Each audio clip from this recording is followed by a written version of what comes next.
The shift to remote work has been incredible, offering flexibility, better work-life balance, and often a productivity boost.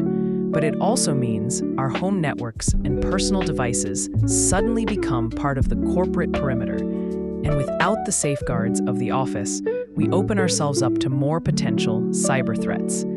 That's why having solid security training for everyone, business owners and remote employees alike, is absolutely essential.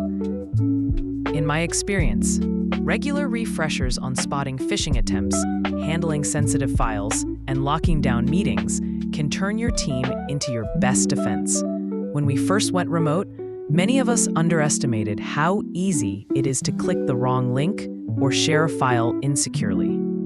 I've seen nearly half of businesses suffer a security incident within weeks of shifting to telework, not because attackers got more creative overnight, but because our habits didn't adapt fast enough. Training isn't about ticking a compliance box. It's about giving your people the confidence and know-how to work safely from anywhere. Microsoft retired consumer Skype in May 2025, finally cutting off chats and contacts. And while everything migrates over to Teams, this is the perfect moment to ask, are we using the most secure tools? Or did some of us slip into ad hoc, unsecured apps because it's just easier? In my experience, the smoothest transitions have been to Microsoft Teams.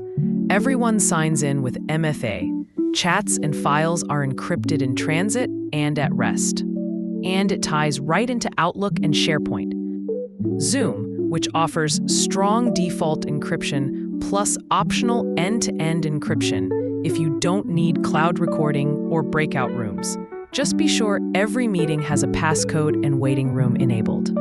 Google Meet, which works in browser with cloud encryption and an option for client-side encryption if you want to hold your own keys.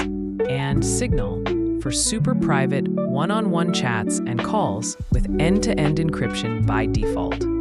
There are others, WebEx, Jitsi, Slack huddles, but the key is picking one approved platform and sticking to it, because mixing random apps, because it's quick, is exactly how mistakes happen. Beyond choosing the right tool, though, you need practical habits. Run bite-sized training sessions every month or quarter. A quick 10-minute demo on setting up a waiting room or spotting a fake login page will stick with people far better than a 2-hour lecture. Enforce multi-factor authentication everywhere.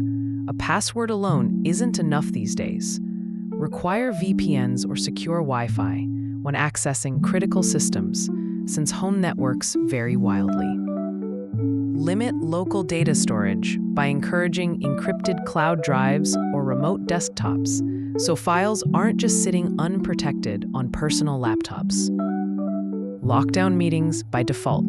Passcodes, waiting rooms, disable screen sharing for guests, and keep everything patched. Those annoying update reminders really are protecting you from known vulnerabilities.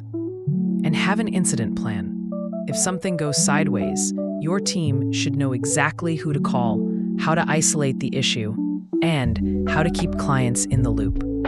Since we're talking about keeping your remote team safe, I wanted to share a tool I've started recommending to clients, Bitdefender Gravity Zone Business Security.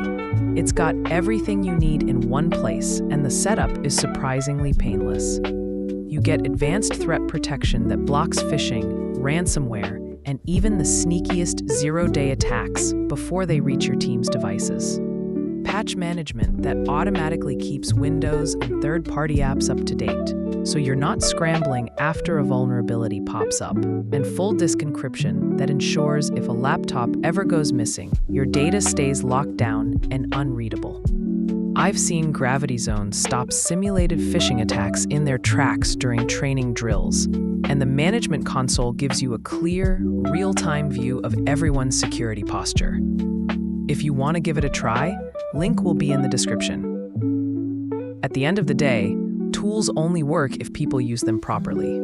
I encourage leaders to share their own oops moments. Maybe you once joined a meeting on public Wi-Fi without a VPN, or clicked a suspicious link by mistake, because those stories resonate. When we talk openly about what can go wrong and how we fixed it, security becomes a shared priority instead of a chore. So as you move off Skype, take a moment to retrain, retool, and re-energize your team around secure remote work. It might seem like extra effort, but it pays off when you avoid that late-night scramble to contain a breach.